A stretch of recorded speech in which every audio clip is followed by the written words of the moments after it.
Bonjour.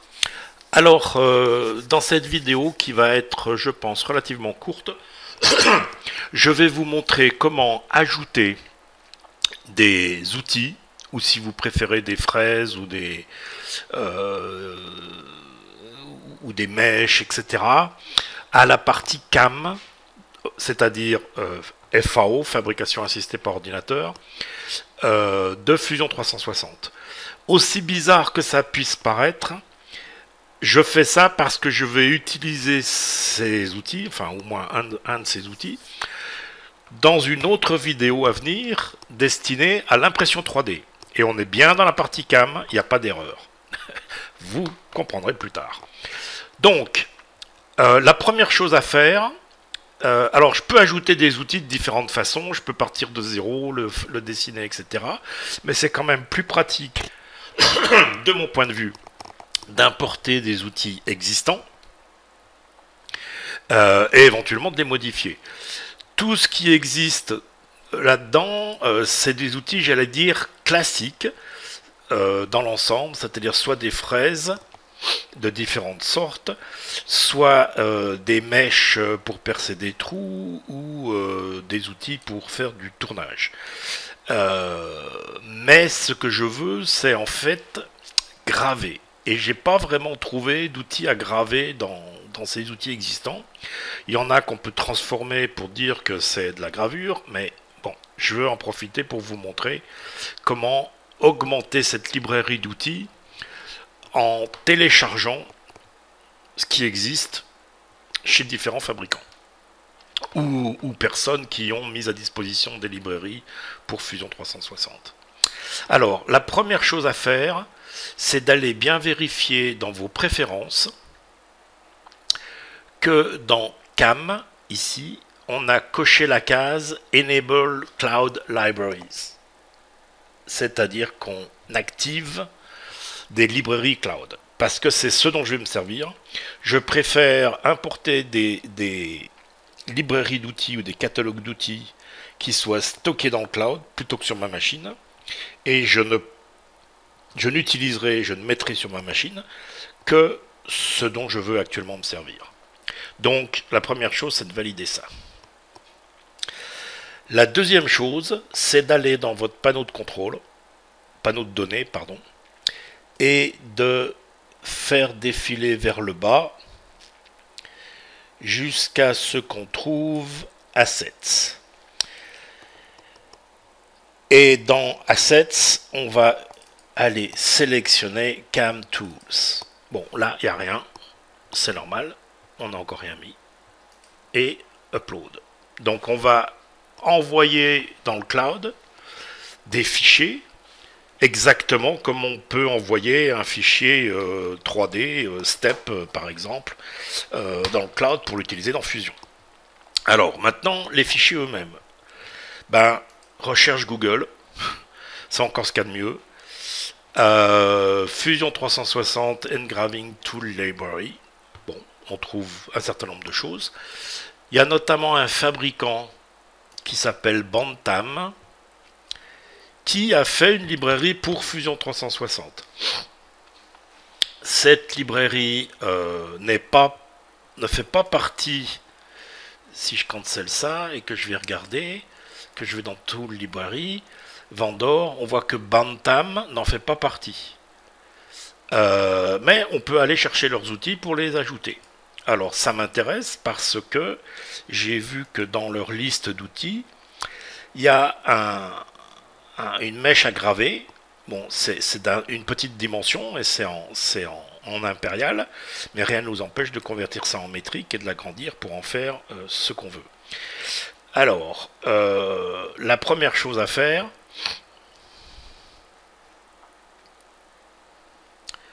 c'est d'aller télécharger le zip.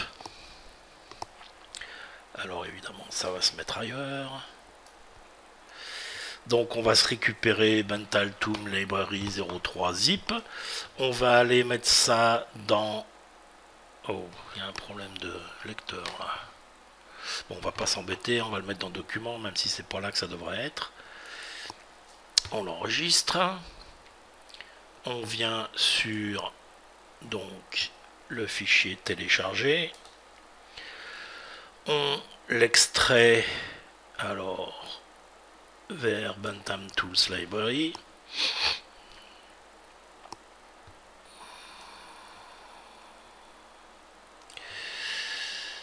Et il est où?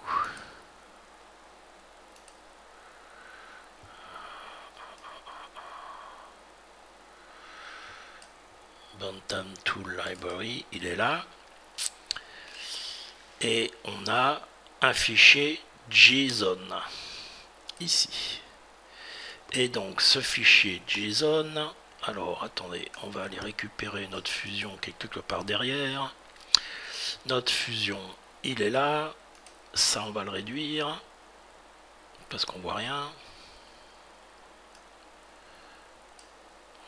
Voilà. Donc upload. Évidemment, il s'est caché. Le voilà. Le voilà. Et on envoie notre fichier JSON. Il pourrait aussi avoir l'extension Tools. A priori, ça marchera pareil. Et on fait upload.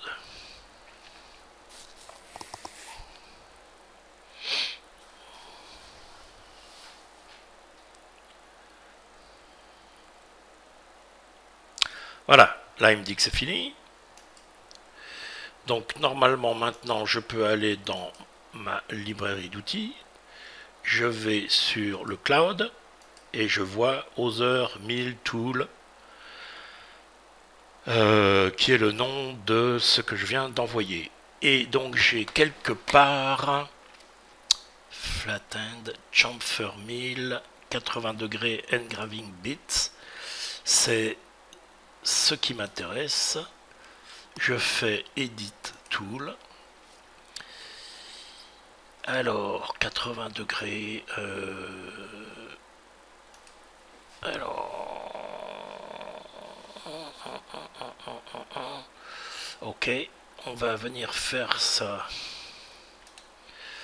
On va faire Copy Tool.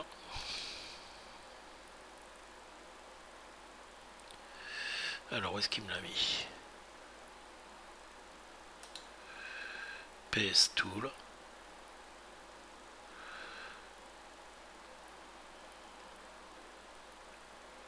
Alors effectivement il y a deux fois. Bon, je ne sais plus quelle est la copie, quelle est l'original. On va venir faire Edit Tool. Général. Alors 80 degrés.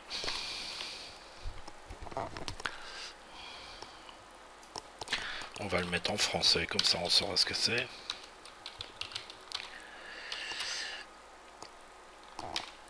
« 80 degrés, on va pas toucher à tout ça. Alors, par contre, on va changer les dimensions. On va lui dire qu'on veut des millimètres. Et on va mettre tout ça en millimètres. Alors, le diamètre 3 mm. La longueur, on va lui mettre 15. La longueur de la flûte, on va lui mettre 2. Le diamètre 3 mm. Le diamètre du bout 0,127, ça me va. La longueur totale du body, on va mettre 30. Et la longueur totale, on va mettre 40. Voilà. Et donc là, on voit que comment dire, mon outil s'est allongé et a pris la dimension, etc. Alors évidemment, je peux venir modifier. Là, on est à 40 degrés, donc qui fait 80. On va mettre 30 degrés. Ça va me faire quelque chose d'un peu plus pointu. Et donc, ça me fait un angle de 60 degrés. Donc là, on va lui mettre mèche à graver 60 degrés.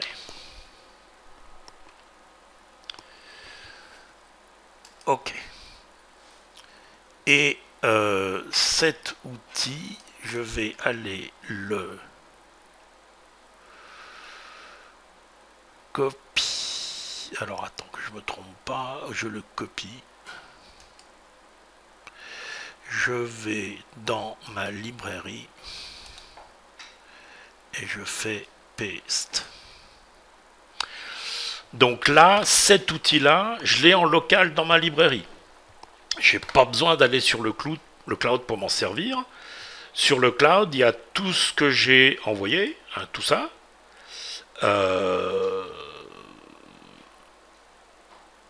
Et donc la copie qui est aussi sur le cloud, mais j'ai mis maintenant localement cet outil, donc je vais pouvoir m'en servir localement.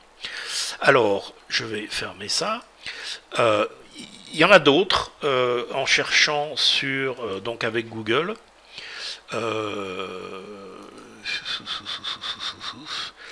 Il y a voilà ça par exemple. Alors je vais l'ouvrir dans un nouvel onglet ici. Donc là il y a donc quelqu'un qui s'appelle Joël Bennett, visiblement, qui met à disposition une librairie qu'il a créée d'outils à graver pour Fusion 360. Alors visiblement des outils à graver, un huitième ça fait 0,6, on peut aller regarder ça par exemple.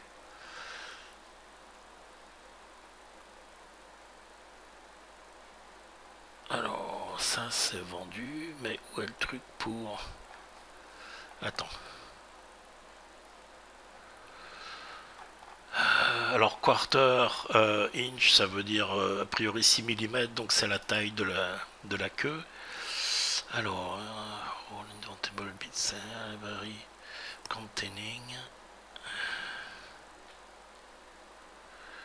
if you have update. Alors donc il y a tous ces outils qui sont définis dans cette librairie, ce qui me semble tout à fait intéressant.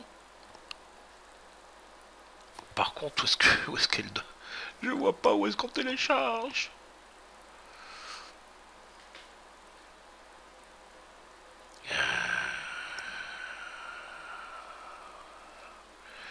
Bon, alors, où est-ce que je télécharge ça? Here is the file. Xcarve, toolset, ok. Donc ça se télécharge. Ah ben ça c'est directement, ok, donc on va l'enregistrer. On va l'enregistrer. On va réduire ça. Réduire. Oh, cancel. On repart dans Upload. On vient rechercher notre navigateur. On réduit la taille du navigateur. Chut. Voilà. On vient là. Et on n'a pas besoin d'aller chercher, puisque là c'est directement, c'est pas un zip, là c'est directement ce qu'on a téléchargé qui nous intéresse. On n'a pas besoin d'aller naviguer dans nos fichiers, nos répertoires et tout ça. On clique là-dessus, on fait drag and drop, et c'est parti.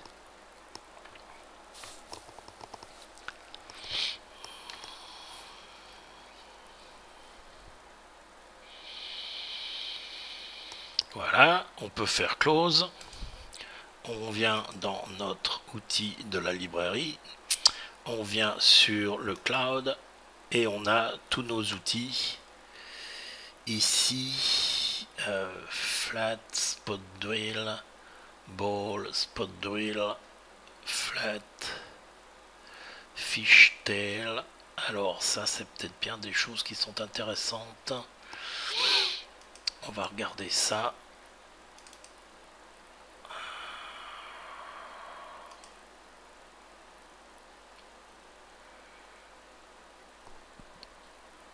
Non, ça c'est la flûte classique, enfin LF 1,58 au bout.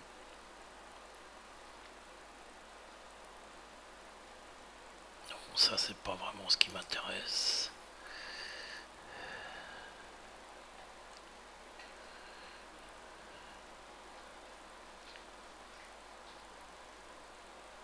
V-Carve 1000, c'est ça.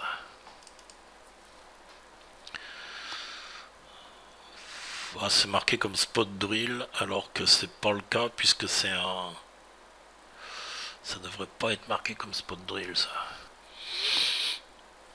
parce que ça je vais pas pouvoir graver. Si je le garde en spot drill, il va pas me permettre de faire des trous, mais il risque de pas me permettre de graver. Donc on va utiliser ça en gardant exactement les mêmes dimensions. Non, ça va pas.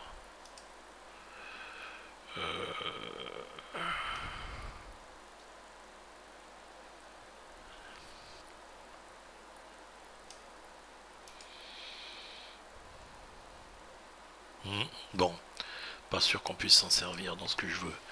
Mais bon, voilà, ça fait, ça permet de voir comment importer donc des librairies d'outils dans Fusion 360.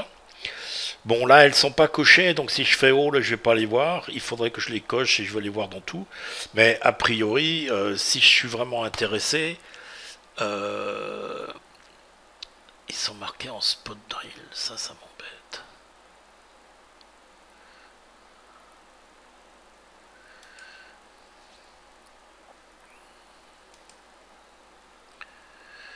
Voilà, on peut quand même aller prendre copy this. Et on va aller le coller ici. Et on verra si on peut s'en servir.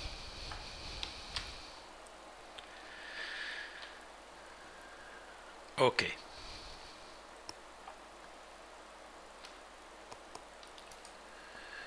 Donc voilà comment aller chercher des outils pour les mettre, pour ajouter à la librairie de Fusion 360, sachant que, bien sûr, on peut toujours partir de zéro et se créer un outil. Et ça, bon, peut-être je le montrerai dans une autre vidéo. Mais bon, il y en a suffisamment qui sont là et qu'il suffit de modifier pour correspondre à ce que vous avez. Bon, bien sûr, si vous avez des mèches que vous avez achetées, vous regardez ce qui est de la même manière, vous regardez ce qui se rapproche le plus de la mèche que vous avez et vous modifiez les paramètres pour que ça corresponde le plus précisément possible à la mèche que vous avez.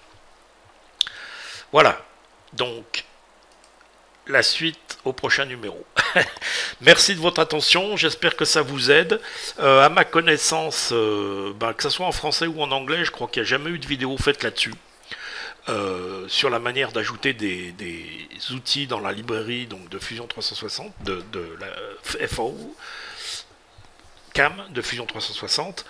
Et je répète, prochaine vidéo, on va utiliser CAM pour une pièce qu'on va imprimer en 3D. A bientôt, salut!